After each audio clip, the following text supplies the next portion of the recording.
çık da bak. Oğlum epey ya. İnşallah kötü bir şey yok. Şeye geçti. Hala elek dedim ha işte uğraşıyordu. Akşam namazı kılar. Arabanın biri oradan geliyor. Ya yalancı yere bensin yalancı bir şey yok. Hangi fazla. Ya o taraflarda yani o taraflarda da sizin beriniz ama size var mı? Taşpınar'da bir fabrika ya belki de galiba yanıyor. Baksan 15 tane de 15 tane şey itfaiye geçti şu anda. Ya Zerya, Medya. Başka.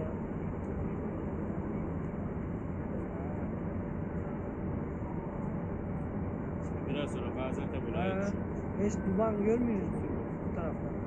bak. Yok lan nasıl iş lan duman ta gökyüzünü kaplar. Kamerun olsa geldi duman dedi. Nereye mi?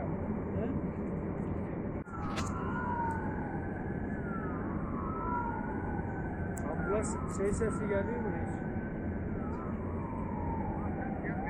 Ambulans sesi falan geliyor.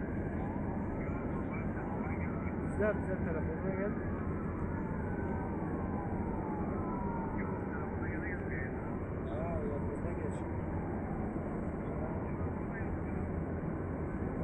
Taşpınar'da herhalde bir fabrika yanıyor. 10-15 tane ambulans geçti, 10-15 tane de itfaiye araçları geçti. Duman şu anda koskoca şeyi kapsamış. Gökyüzünü.